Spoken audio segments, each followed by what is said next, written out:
Hiya! This is a short video tutorial to help you get started learning the piece Lullaby. This is by Johannes Brahms and it's an easy piano version taken from this book, Piano Time Classics, arranged by Pauline Hall. We're on page 4 in the book. So I'm going to play the piece to you first to show you how it sounds when it's finished, and then I'll break it down for you hands separately and into small sections. So if you can follow the music along left to right in your book whilst I'm playing, that would be great. Here we go, this is what it sounds like.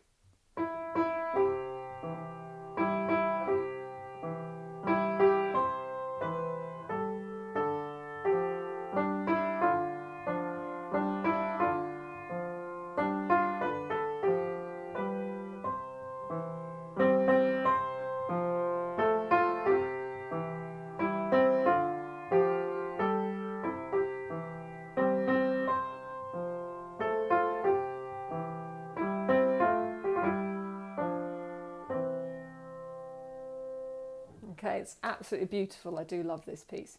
Right, let's start talking about the right hand then. So for the purposes of this video, this is my middle C here, and we're going to be starting on the E. We're going to talk about the right hand first, and we're going to start with the thumb on the E. Now we've got a repeating pattern, first of all, a little tiny melody, 2 E's and a G. And that's played twice. And then we go E, G, C. Now the fingers are going to be 1, 2, 5. Then we come down like a micro scale, a small scale. So from that C we go B, 2 A's, and then a G. Then we go back down to the D, and that's going to be with a thumb, then E, then F, then 2 D's, E, F. So there's another little repeating pattern. Then we've got D, F. Now the F needs to be with the second finger, and then B with the fourth, then A with the third, second finger on the G, fourth on the B, and then the C with the fifth finger. So there are finger markings written in, and it's really important to try and follow them because it makes for the most efficient playing with minimal finger position changes. We're going to jump down to the C now, 2 C's with a thumb, and then back up to the C as a minim with the little finger. Then we have A, F, G, and we'll use fingers 3, 1, 2.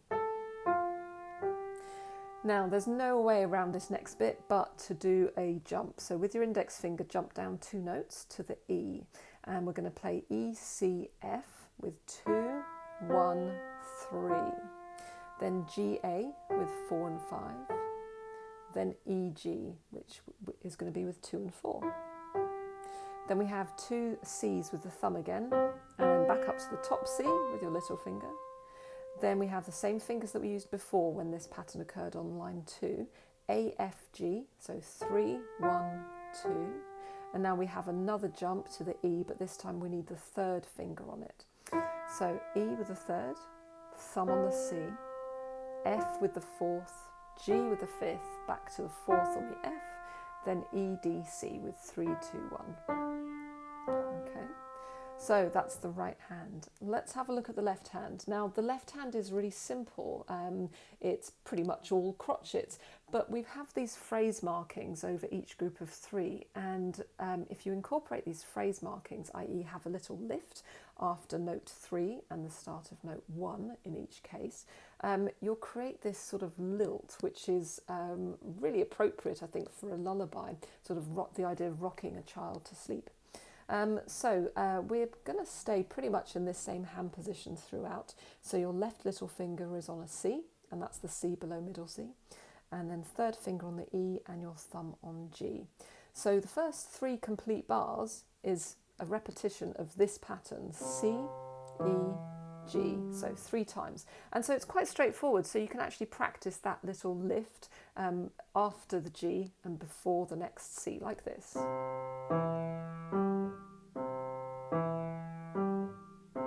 So hopefully you can hear the break between the sound as well. Then the next 4 bars are a repetition of this pattern, D, F, G. Same hand position though. So again, we can incorporate that little lift after each G. And then we go back to the original pattern. So we're now C, E, G, but just once. And now we have a new pattern coming up, CFA, but just once. And now back to the original, CEG. And now we're going to the second musical idea that we talked about for the left hand, DFG, but just once. Now back to the original, CEG. And now we're on to the CFA pattern, and then CEG. Okay, now this is where the left hand does have a slight finger position change. We're going to cross over with the index finger onto the A above the G, but we're going to go straight away back to the G with the thumb, then an F, then a chord on C and E to finish. Okay, so I've talked about phrasing in the left hand. You can then apply phrasing to the right hand as well. And the phrase markings will be in slightly different places to the left hand, but that's going to increase the light and the shade and the expression and the interest for the listener. So again, have a little lift at the end of each phrase, and you should really be able to achieve some beautiful expression in this piece. The dynamics generally are quiet throughout. It starts piano, and then it's towards the end of line 2, the sound will open up, it will become a little bit warmer, not too loud at all, and then line 3 is a gradual diminuendo, basically throughout the entire line. Okay, hope you enjoy it. Take care, looking forward to hearing from you soon. Bye.